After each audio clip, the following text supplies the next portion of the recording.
Ladies and gentlemen, guys and gals, unless you've had your head literally in the sand, you would have seen recently that Kuro Games has announced their next closed beta test for Wuthering Waves. And an exciting part of this is it's actually the first English version of the game. Not something I think anybody was expecting to be coming anytime soon based on the information that we had, but that's awesome. If you're watching this close to when the video publishes, there is still a chance to sign up to join. I have definitely already filled that out, because I want to get in on that. I want to try and make some content for you guys and check out that further. And the actual launch date for the closed beta test is April 24th. But something else exciting that came along with it, some classic Corpo shenanigans, was IGN actually got 11 minutes of exclusive gameplay of the closed beta test that got released around the same time. And I haven't watched it yet, and so I wanted to give it a look, get a live reaction for you guys, and just give some thoughts on what I'm seeing out of the closed beta test compared to the other information we've seen from the, the Tokyo Game Show,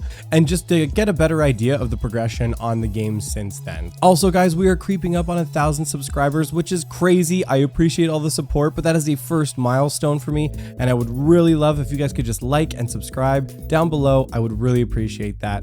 Onto the video. So as I said before, this video is Wuthering Waves 11 minutes of exclusive gameplay from IGN. So thank you, IGN, despite my gripes. All right. Okay. Oh. Okay. So definitely got some, classic collection exploring going on. Just a quick chat with an NPC. Okay. Reach destination within 90 seconds. Oh, this feels kind of like one of those trials from... more so like Tower of Fantasy as opposed to maybe some other open world exploration competition. But I'm liking that grappling hook. That's cool. That makes the exploration feel really fluid. Also the wall run. Like, I must say, the exploration feels way more fluid in this. So I really hope they keep that a good part of it. So just doing some resource collection. Okay. It was decent voice acting a second ago, by the way, too. Maybe incorporating the game. Ooh, okay. So that there was like a... So this looks like another open world puzzle. There you go. And, yeah, she almost had to, like, summon that other, like, pillar thing. That was cool looking. Let's see, we got coins. Looks like some equipment.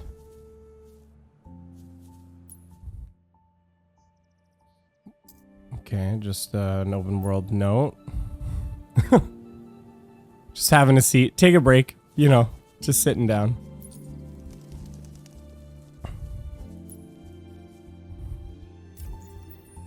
Now, I don't know if they've applied the changes yet. I know in some of the other dev vlogs, they mentioned that they were going to tweak some of the environmental stuff to make it a little more vibrant.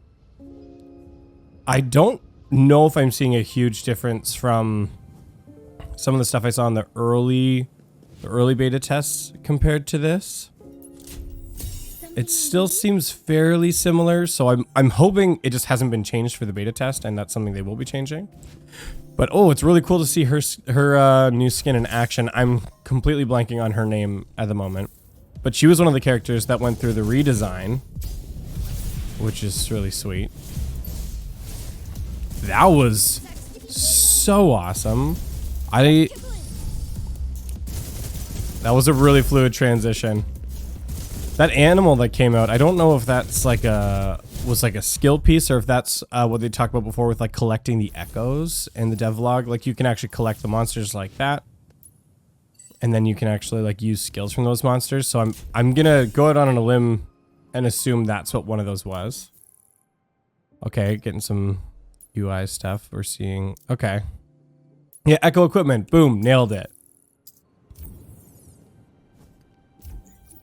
That menu was looking pretty good overall. Okay. Oh, can you have different echoes equipped? There's that watermark in the corner, so I can't tell if the echo changed per character or if you could have multiple echoes equipped and just pick which one. Dang IGN, you and your silly logo.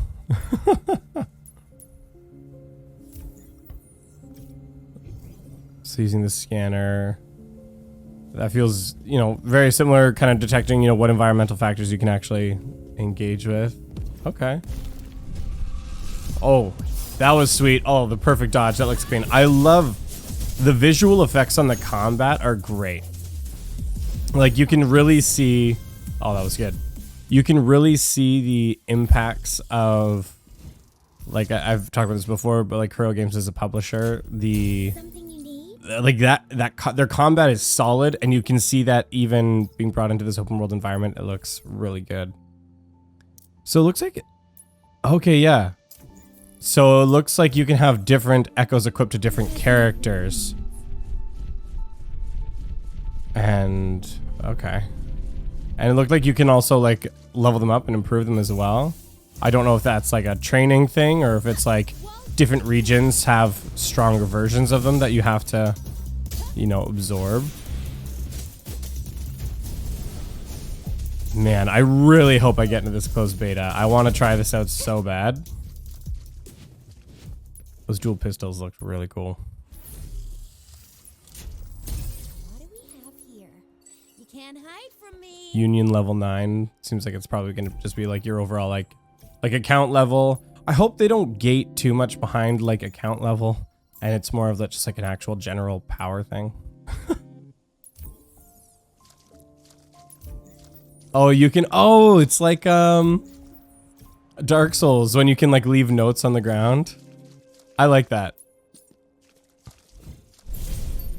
I hope, I'm not sure. It seemed like it is because it's got the, like, I don't know why you would leave something like that for yourself unless it's for farming purposes, but I hope those can like appear in other people's games. Just like they do in, ooh.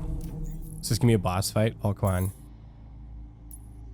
Get behind me whenever. Oh, nice. Finally some gameplay of Jian.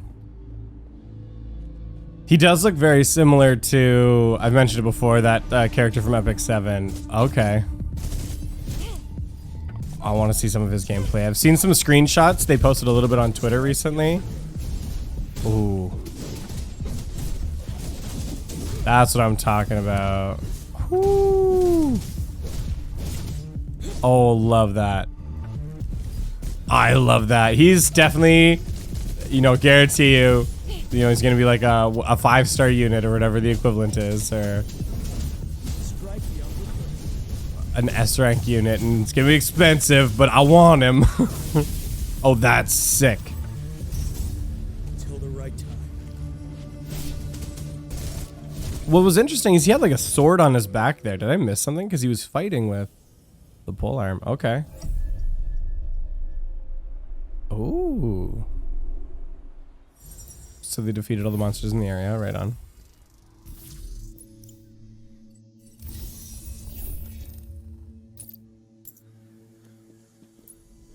I wonder if that's like a ley line deposit.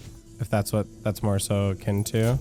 Most proper for supplies. And like I wonder if those like regenerate over time and you can come back and like if they're not like a ley line thing, if you can come back and they kind of like, you know, reset once a week or something for like collecting resources.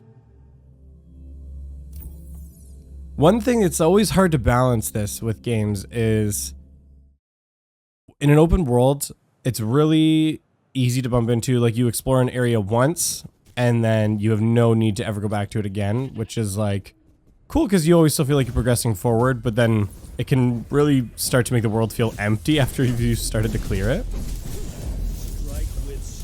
Oh, oh my gosh, I love that. Oh my soul.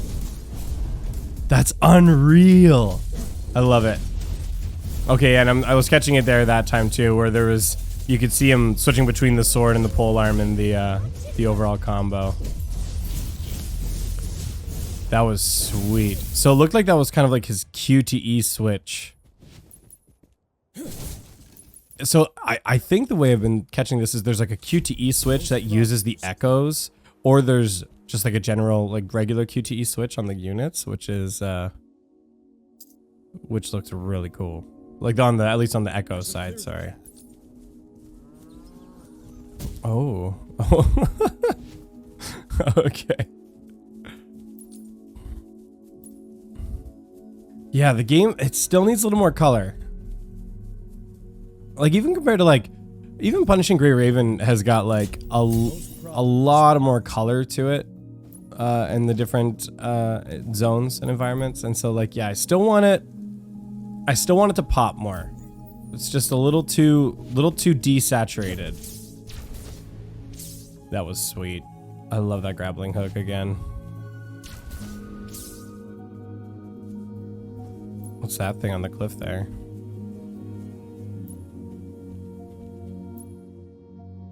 A few minutes, oh, okay. TLDR. I hope all the notes have that. Oh. Oh, it's just like another like open world challenge. It's fun. Feels a little more unique than just pop 3 balloons. If you know, you know. Okay. 2.5 minutes is a long time though. Feels pretty easy, but I mean, I feel like with a lot of gachas, they don't want to make it too hard. I mean, it's also a little open world challenge, so.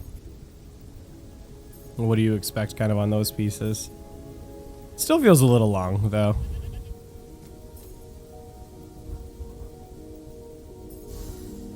I do like that it brings you to like another location, though. Not just like back to the start. Like it kind of continues the exploration. You kind of continue from there. Loving that cityscape, though. That's such a good design piece that like the open world challenge brings you there. Oh. So it just spontaneously ends. You know, I don't know what I was expecting, especially because like it just kind of starts at the beginning of just like straight gameplay for like 10 minutes. Nothing, no logos, no fluff. It just is what it is, which is like, okay, great, right on. I would say overall, it looks good. Just like the other content I've been seeing, it makes me really want to play Kuro. If you see this, if anybody on your team, please. I want in. I want to try this. Again, the one piece I still want to see, and probably is my only like critique at this point, not even a criticism, just a critique, is that I would still like to see the colors bumped up. Throw some kind of filter on there, make the world just pop a little bit more, get a little more of that color out of there, because I feel like if it's that always that desaturated look, I think that'll slowly start to wear on you. The character gameplay looked good, looked very fluid. Kuro's in their element with that. The new character Ji Yang, getting to see some gameplay of his kit, that looks really cool. Loved seeing the QTE of the echoes, kind of like how they incorporated that mechanic in there. Seems like there's going to be some progression on those as well with the leveling, so another ladder to climb on the progression system. So I'm excited. I'm excited for it. I really hope I get into it. I mean, we've still got a bit of a wait. So the beta launches on April 24th. Betas usually go for like a couple weeks. So, you know, probably anywhere between 2 to 4 weeks if I had to guess. I think the Honkai Star Rail one is like a month long, which was like way longer than I thought it was going to be. Unless I'm just really bad at keeping track of time. And then I'm hoping, you know, it can be a pretty quick turnaround on the formal or final release of the game. And, you know, maybe we can have something by the end of the summer or later this summer. That would be great. I don't think it's unrealistic to think, you know, 2 to 3 months after the beta, as long as the beta goes well, is like that unrealistic. Comparable piece with like Honkai Star Rail, they've already announced their release date and the beta hasn't even finished yet. So I don't think it's that unreasonable. But that's going to be it for today's video, guys. Thank you so much for watching. If you've made it this far in the video, thank you so much for your support. Make sure to like and subscribe to the channel for more Wuthering Waves and PGR content. Thank you so much, and we'll see you next time.